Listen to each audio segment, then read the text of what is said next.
Olá, minhas amigas e meus amigos. Aqui é Rodrigo Oliveira e este é o podcast COSEMES Debate, o programa que mantém o gestor municipal de saúde atualizado nos principais temas da política de saúde no Brasil e no estado do Rio de Janeiro. Nosso entrevistado de hoje é Rodrigo Lages. Rodrigo é sanitarista, mestre em saúde coletiva, tem MBA em gestão hospitalar e é especialista em saúde pública. Atualmente, secretário executivo do Consórcio Intermunicipal de Saúde do Médio Paraíba e assessor do COSEMES para a área de atenção especializada. Ele é também coordenador do Observatório de Políticas Públicas de Saúde do Estado do Rio de Janeiro. Nosso tema do podcast de hoje. Rodrigo, seja muito bem-vindo e desde já agradecendo a sua disponibilidade. Prazer é todo meu por essa oportunidade de falar um pouquinho desse projeto tão bacana do COSEMES do Rio de Janeiro, Rodrigo. Prazer meu. Em agosto de 2021, o COSEMES iniciou um projeto fundamental para o desenvolvimento de políticas públicas no nosso estado, o Observatório de Políticas Públicas de Saúde no estado do Rio de Janeiro, uma parceria com o Instituto de Medicina Social da UERJ e do Instituto de Estudos em Saúde Coletiva da UFRJ e do COSEMES. Para iniciar essa conversa, conte um pouco sobre a origem e objetivos do observatório. Então, Rodrigo, na verdade, esse projeto integrou a linha de pesquisa Apoio à Gestão do SUS do Grupo Saúde, Sociedade, Estado e Mercado do Conselho Nacional de Desenvolvimento Científico e Tecnológico do CNPq. Esse grupo, aliás, tem como líder o professor Paulo Henrique Rodrigues, do Programa de Pós-Graduação em Saúde Coletiva lá do MS-UERJ. Para quem não conhece, nesse podcast, provavelmente vai tramitar fora do Estado do Rio de Janeiro, é o Instituto de Medicina Social da Universidade do Estado do Rio de Janeiro, né? Conta também com a parceria do Instituto de Saúde Coletiva da Universidade Federal do Rio de Janeiro, o IESC, da UFRJ, né? E tem também a participação do professor Paulo Eduardo, que atualmente está no WebSerra, aí do Ministério da Saúde. É importante também mencionar, Rodrigo, que o Observatório iniciou em junho de 2021 e encerrou o seu primeiro ciclo no mês passado, né? Estamos em tratativas para restartar um novo ciclo aí, né? Procurando novos parceiros para financiar o projeto. Quem sabe o podcast também não ajuda, né? E com relação a objetivos que você perguntou, eu acho que, primordialmente, elaborar, difundir estudos e informações que possibilitem compreender um pouquinho as características epidemiológicas da população do Estado do Rio, principalmente, né? Realidade dos seus municípios, limites, potencialidades das redes de saúde, em nível local, regional, estadual, contribuindo, assim, dessa forma, para a formulação de políticas de saúde que atendam às necessidades da população fluminense. Lembrando, obviamente, que o principal público-alvo são os gestores de saúde, né? Gestores e técnicos da Secretaria Municipal de Saúde. A gente nunca pode perder esse foco, porque as encomendas vêm deles, certo? Certíssimo. E os temas abordados, estudados até agora no observatório? Se eu não me engano, foram 6 ou 7 boletins, né? Quais foram os temas em cada um deles? Perfeito, Rodrigo. Então, até agora, o Observatório elaborou 6 boletins, né? Onde nós conseguimos, desde 2021, né? Iniciamos em junho, conforme já mencionei. Então, em 2021, já lançamos 2 boletins, né? O primeiro foi com o tema Mortalidade Geral, no Estado do Rio de Janeiro. Logo em seguida, em dezembro, nós falamos das taxas brutas de internação na década de 2010 no Estado, sempre fazendo também um aspecto comparativo do Estado do Estado do Rio de Janeiro com os estados do Sudeste e do país também. E aí, já entrando em 2022, começamos já a dar um foco mais em redes de atenção. Então, trabalhamos as redes de atenção oncológica e cardiovascular prioritariamente. E aí tivemos um trabalho paralelo, mas muito interessante, sobre a distribuição e disponibilidade de profissionais médicos no Estado, né? E, por último, agora, no mês de abril, agora desse ano, abordamos a rede de urgência e emergência do Estado do Rio de Janeiro. Eu sou suspeito, mas esse boletim ficou, assim, muito legal, muito bacana. Recomendo muito conhecer o projeto, conhecer esse boletim. Excelente. E qual é a metodologia de trabalho do observatório? Então, nós tínhamos uma equipe bastante interessante. Como a gente ainda iniciou num período pandêmico, nós trabalhamos boa parte do tempo virtualmente, em home office, né? com encontros virtuais semanais, né? E dentro dessa equipe a gente tinha um especialista em geoprocessamento e automatização de bancos de indicadores georreferenciados da Rede SUS, que é bem legal, trabalhar com mapas, né, fazendo esses apontamentos. Tínhamos 2 doutores em epidemiologia, né, um mestre em saúde coletiva, 2 mestrandos, 2 doutorandos, 2 graduandos e um revisor de texto, uma equipe bem interessante, né? E aí, inicialmente, fomos fazendo um levantamento amplo de base de dados dos sistemas oficiais do governo, né, e com base nesse levantamento, decidimos fazer primeiro uma abordagem com perfil mais diagnóstico.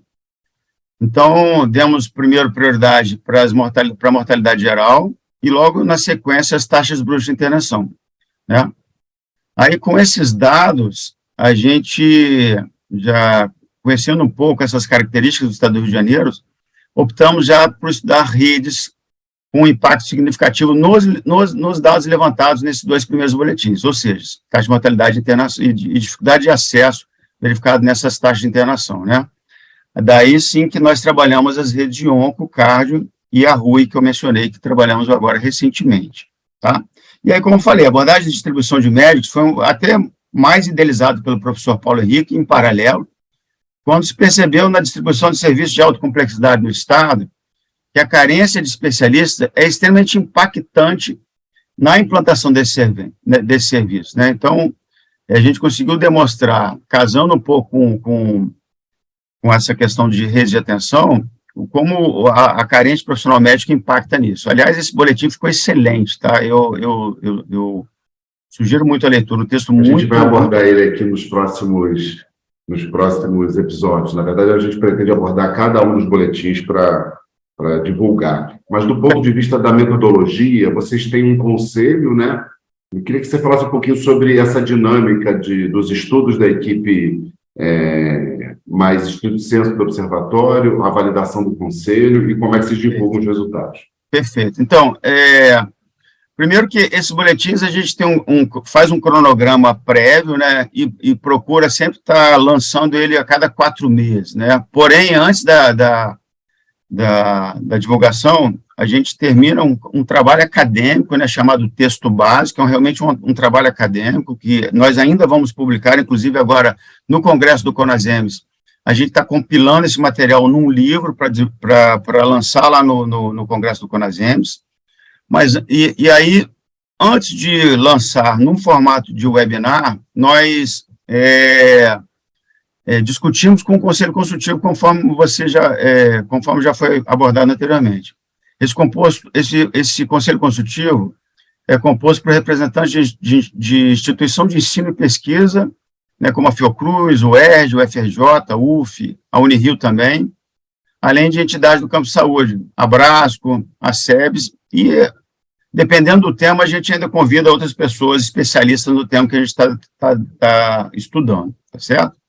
E aí, como mencionei mais uma vez, depois que nós discutimos com o Conselho Consultivo faz alguns apontamentos, a gente traz novamente, inclui os apontamentos do Conselho Consultivo e finalmente, lançamos num formato de webinário, com um debatedor externo, que também agrega muito, né? Os debatedores externos também foram pensados a dedo, foi Arthur Quioro, que também hoje está na EBSER, foi Paulo Noronha, foi Cláudia Travassos, foi Gunnar, enfim, só estudiosos realmente renomados aí que agregou muito nesses lançamentos. Nos primeiros 2 boletins, o Observatório estudou a mortalidade e as internações do Estado do Rio de Janeiro. Quais os principais dados e informações você destacaria? Então, ficou muito evidente, assim, como nós estamos, assim, em termos de indicadores, para trás dos demais estados da região sudeste, né?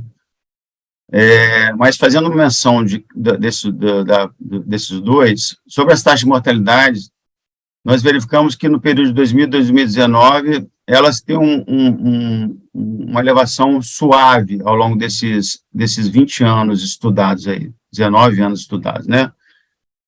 Com um pequeno recuo até 2019, né? tanto não só no estado do Rio de Janeiro, mas como nas demais regiões de saúde. Na pandemia, óbvio que houve uma elevação acentuada, né, em todo o país, no estado do Rio de Janeiro não foi diferente, e nas regiões de saúde a gente demonstra isso de maneira bem impactante, é bem interessante ver, inclusive, no boletim isso, né, nos nossos gráficos.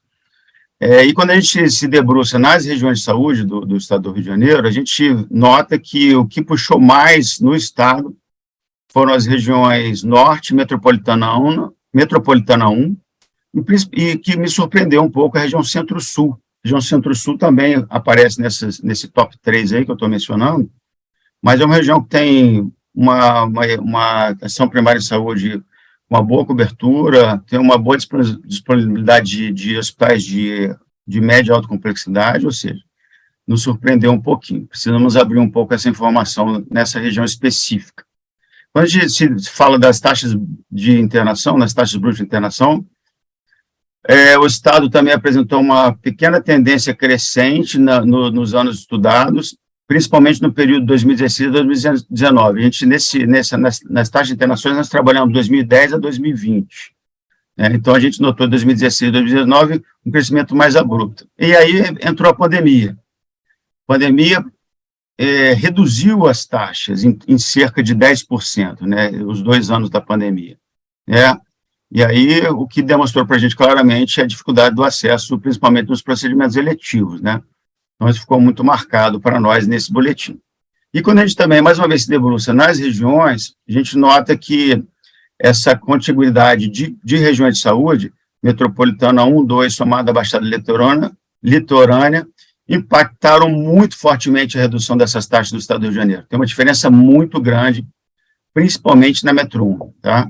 Então, o que demonstra, mais uma vez, a dificuldade do acesso nessas regiões, principalmente, tá? Eu acho que era isso, com relação aos 2 boletins, Rodrigo. Na verdade, tem dados muito importantes, né? Acho que, só para marcar alguns dados, acho que são dados muito importantes. Primeiro, que se a gente compara com os outros 3 estados do Sudeste, o Rio de Janeiro vai mal, e muito mal, e precisa melhorar. E quando a gente olha para dentro, a gente vê profundas desigualdades do ponto de vista da oferta, mas também da forma e da quantidade de mortes na nossa população. Acho que isso é um elemento que já sinaliza algumas questões. Falando de desigualdade, o Rio de Janeiro, a gente sabe, é marcado por profundas desigualdades, sejam as regionais, sociais e econômicas. Essas desigualdades, você já falou um pouquinho, mas essas desigualdades, como elas impactam na saúde do nosso povo? Então, Rodrigo, por incrível que pareça, né, nós temos um estado com proporções reduzidas, né, são apenas 92 municípios. Mesmo assim, verificamos entre as regiões de desigualdades que realmente nos preocupam demais da conta. Diferenças das regiões do interior, existem diferenças marcantes, mas principalmente diferenças entre as regiões metropolitanas e as demais regiões do estado, né? Aí nós já falamos do maior impacto da mortalidade nas 3 regiões que eu apresentei, Centro-Sul, Norte, Metropolitana 1, e também do acesso às internações, como já mencionei, Metro 1, Metro 2 e Baixada Litorânea, que são também grandes concentrados urbanos, né? Isso para mim, Rodrigo, é um dos pontos fundamentais que trazem essas diferenças de indicadores já demonstradas nesses 2 boletins e que a gente acaba verificando nos demais também, né? Nós temos no estado do Rio de Janeiro uma característica interessante, que somando a população da Metro 1 e Metro 2, a gente está falando aí de cerca de 60% a 70% da população do Rio de Janeiro, do estado do Rio de Janeiro, né? E aí, quando você tem um aglomerado muito grande, principalmente na Baixada Fluminense, que é ainda considerado um vazio sanitário, apesar dos investimentos que estão sendo feitos nessa região, né, investimentos de recursos financeiros repassados principalmente pela Secretaria de Estado, a gente ainda vê ações realmente que ainda não modificaram essa realidade, né, o que continua, em termos de indicadores, demonstrando ainda uma disparidade muito grande para as demais regiões do estado do Rio de Janeiro. A gente está falando, salvo engano, e puxando da minha memória, a gente está falando de uma região noroeste, uma região centro-sul, que possuíam taxas brutas de internação de em torno de 9 internações por 1.000 habitantes ano, comparativamente à região metropolitana, onde a gente falava em torno de 3, né? Então, você vê como isso se traduz em dificuldade de E no acesso. caso da metropolitana, se você tira a capital da equação, piora ainda mais os dados, né? Se você considera apenas a Baixada Fluminense. Sim, e aí é um dado importante também, porque recortar a metropolitana do Rio é extremamente importante em termos de estudo, né? Estudo epidemiológico, então, em termos de estudo de saúde como um todo, né? A gente tem uma característica interessante que precisamos apontar para o Rio de Janeiro e para outros municípios com características semelhantes, o caso de Niterói, uma cobertura de saúde suplementar muito importante, né? Diferente da Baixada, né?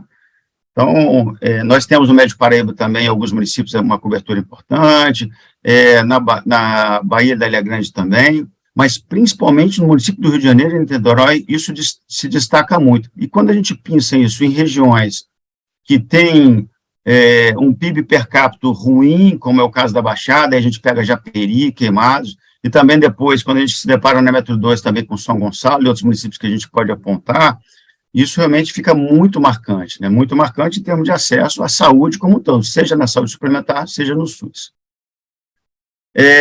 E aí, quando a gente verifica também, no último boletim da RUI, a gente verifica também uma diferença não só da oferta de serviços, mas uma diferença do aspecto gestor, tá? De organização entre regiões de saúde, da capacidade de gestores de regiões de saúde do Estado, e que vai impactar, obviamente, na saúde da população, não tem dúvida nenhuma. Vou citar alguns exemplos. A gente tem 9 regiões de saúde, dentro das quais 3 regiões não têm SAMU implantado, e uma região com metade da região com SAMU implantado, que é a região serrana. Norte, Noroeste, Baixada Litorânea, não tem SAMU implantado. Ah, Rodrigo, mas eles têm outros serviços de transporte sanitário, mas que não impactam da maneira como o SAMU impacta. E mesmo porque o SAMU tem uma característica de ser observatório de saúde, para toda uma região de saúde é extremamente importante, além de ser o precursor para a organização dos demais componentes da rede de urgência e emergência. Então, quando a gente pega os demais componentes, a gente pega recursos para retaguarda clínica, recursos para terapia intensiva, recursos para portas de entrada, que são recursos interessantíssimos para hospitais, e aí sim, quando isso não se transforma realmente em ação gestora, você não traz esse recurso para dentro de uma região, para dentro do município e para dentro da região, e isso se transforma em carência de recurso e dificuldade de acesso posteriormente, né? Ou seja, é um recorte bem interessante que esse boletim da Rede de Urgência e Emergência traz de maneira muito clara, viu, Rodrigo? Ou seja, você está dizendo para a gente que, além de um processo histórico que significou uma desigualdade na oferta de serviços de saúde, você tem também um processo com uma importante desigualdade da capacidade gerencial das regiões, impactando, por óbvio, na disponibilidade de serviços, na sua integração e, portanto, na maior mortalidade da população. É isso? Perfeito, tá? Exatamente isso. Lembro que a articulação entre prefeitos de uma região através de consórcios tem se mostrado também bastante exitosa, né? A gente tem alguns exemplos demonstrando que essa capacidade de articulação, deixando esse ambiente um pouco apartidário, também traduz em boas respostas para a saúde pública, né? Quando você se organiza em consórcios, se desnudando de questões políticas, trazendo o secretário de saúde para perto, sentando junto e discutindo ações efetivas para a saúde de uma região, isso também tem se mostrado bastante exitoso, né? O caso do SAMU implantado nesse formato é um exemplo claro disso aí. Excelente. Desses primeiros 2 estudos, mas fica à vontade de também abordar os demais estudos do observatório, a gente já consegue extrair alguns apontamentos sobre prioridades de investimento para o SUS no Estado? E aí eu já termino com a pergunta, que é muito difícil de responder, mas fique à vontade de ensaiar uma resposta, que é: quais os principais desafios da saúde do Rio de Janeiro? Então, na sua esteira, eu acho que, olhando os 6 boletins, eu acho que a gente já consegue conseguir extrair realmente alguns apontamentos importantes, né? Primeiro que o Estado do Rio de Janeiro tem uma característica bem interessante, é que ele concentra boa parte da rede hospitalar pública na Metro 1, principalmente na capital, principalmente mesmo na capital fluminense, no município do Rio de Janeiro. E, em contrapartida, a gente tem, no interior, uma força-tarefa hospitalar ligada à iniciativa, principalmente filantrópica, mas privada também, né? E aí, óbvio que, não desmerecendo toda essa potencialidade dessa rede hospitalar do terceiro setor, mas que, em alguns momentos, isso gera uma certa preocupação, principalmente para os gestores a nível de Secretaria de Estado, né?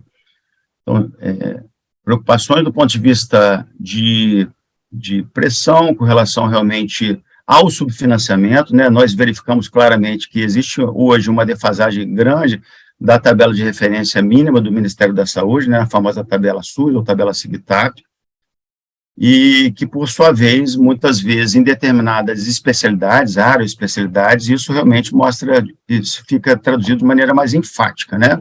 E aí, quando você tem movimentos articulados, acabam que geram pressão, e aí, muitas vezes, essa pressão pode se traduzir em parar serviços, né? E Porque aí... você tem no interior um nível de oligopólio da oferta de alta complexidade bastante importante, né? Podemos dar o exemplo da terapia renal substitutiva ou do próprio câncer, né? Perfeitamente. Da arquiteção cardiovascular da mesma forma, verdade. né? Então, assim, até que ponto a gente pode ficar refém desse fato, né? Mais uma vez, eu não nego a importância da participação do terceiro setor em caráter complementar à rede pública, isso é fato. Porém, isso já aponta a necessidade de investimentos para que a gente possa ter, em algum momento, uma salvaguarda desse processo e não ficar refém de alguns processos que aconteceram nos últimos anos aqui no estado do Rio de Janeiro, tá? Agora, isso já ficou claro, tá? Então, tanto na rede de atenção cardiovascular, tanto na rede de atenção oncológica, principalmente, e na RUI também, em algumas situações específicas, tá? Mas principalmente na rede cardio onco, isso é muito claro para nós, aqui que coordenamos esses processos dentro do Observatório de Políticas do COSEMS, Políticas de Saúde do COSEMS. Agora, em termos de desafio, realmente não é simples, porque o rol de desafios são gigantes, né, Rodrigo? Mas, na minha humilde opinião, prospectando até o médio prazo, até o longo prazo, o mais importante, desafiador, é aprimorar a capacidade gestora do Estado como um todo, amigo. Tivemos um ciclo político duro, né, recentemente, e que, para mim, acentuou muito a disparidade técnica não só dos municípios, mas dos demais níveis do governo também, né? A gente verificou claramente para a gente, acho que assim, você como eu, já estamos muitos anos nessa toada de saúde pública no estado do Rio de Janeiro, e nesse ciclo isso ficou muito agudo, né? Vou dar alguns pequenos exemplos, por exemplo, como relação à qualidade da informação hoje registrada nos sistemas oficiais. Primeiro que isso está sendo extremamente desvalorizado por gestores que que não dão a devida importância para a informação nos sistemas oficiais, né? Então, nós recentemente fizemos um levantamento aí do COSEMS para ajudar na captação de dados para fazer um plano estadual de cirurgias eletivas e o nível de informações coletadas nos 92 municípios realmente foi assustador, assim. A gente realmente se deparou com uma situação muito grave de uma questão que, na minha opinião, deveria ser muito simples, né? Isso, com toda certeza, na minha opinião, mais uma vez, está ligado aí com o que aconteceu nos últimos anos no nosso Sistema Único de Saúde, principalmente no estado do Rio de Janeiro. E quando eu falo de informação, Rodrigo, eu falo de informação que é um dado primordial para uma das questões que eu mais vejo como frágil hoje nas esferas gestoras, que é o planejamento em saúde, né? Então, quando você tem uma informação ruim, você já reverbera isso para um planejamento que vai ser ruim, porque você não tem uma base de dados boas, né? E eu não estou falando de planejamento corriqueiro obrigatório, como PAS, planos municipais, relatório de gestão, não. Isso, obrigatoriamente, tem que ser feito, é feito, mas com que qualidade, né? né? E com que qualidade e qual gestor hoje que não transforma isso em documento cartorial, ou seja, concluímos, passou pelo conselho e aqui foi para a gaveta, né? Então, isso realmente, para mim, é um cenário muito grave e que a gente precisa reverter o quanto antes, né? Conseguir, de uma maneira homogênea, provocar isso junto aos gestores maiores, né, prefeitos, governador, de realmente trazer isso para a pauta, onde a gente possa realmente sinalizar como boa gestora. A gente pode citar no estado do Rio de Janeiro vários, né, Conceição, Maria Augusta, Leônidas, você foi um brilhante gestor também, e como isso faz diferença para se criar bons quadros técnicos e, dessa forma, assim, se criar um ambiente de sucesso na gestão, não só nos municípios, mas também na própria Secretaria de Estado. Acho que esse é o principal desafio. Quero dizer que eu concordo, né? Os desafios assistenciais, de certa forma, o Estado do Rio de Janeiro precisa aumentar sua capacidade gestora para conseguir organizar de forma mais consequente e sistêmica o enfrentamento desse conjunto de desafios. Muito bom, Rodrigo. Por fim, qual recado você gostaria de deixar às gestoras e gestores municipais de saúde? Eu acho que o principal recado não poderia deixar de ser de sugerir e até solicitar gestores, principalmente do Estado do Rio de Janeiro, a leitura dos boletins. Se possível, do texto base. O texto base são artigos acadêmicos de cerca de 60 laudas, mas uma leitura leve, gostosa, porque traz muito o nosso cotidiano de gestores e técnicos. E para quem tem um dia a dia muito, muito atribulado, leia o boletim, pelo menos. Os boletins são informação mais concentrada, que você faz numa leitura de meia hora, 1 hora, você consegue absorver dados de extrema relevância do Estado do Rio de Janeiro, das regiões de saúde e, de repente, do seu próprio município. Então, assim, deixo esse recado, porque a gente fez um material com um carinho muito grande e com uma relevância muito grande para gestores do Estado do Rio de Janeiro. E espero muito, Rodrigo, espero mesmo que a gente possa renovar essa parceria com o COSEMES, junto com o IMS UERJ, junto com o IESC e o UFRJ, e promover um novo ciclo aí para a gente continuar e avançar com os estudos do observatório, que com toda certeza foi uma experiência extremamente exitosa. Tá certo, amigo? Muito obrigado, Rodrigo, muito obrigado mesmo. Este foi o nosso COSEMES Debate. Quero agradecer a atenção de todas e todos, um forte abraço e até a próxima. O COSEMES Debate é uma realização do Conselho de Secretarias Municipais de Saúde do Estado do Rio de Janeiro, COSEMES RJ. Apresentação e roteiro, Rodrigo Oliveira. Apoio e edição, equipe de comunicação do COSEMES.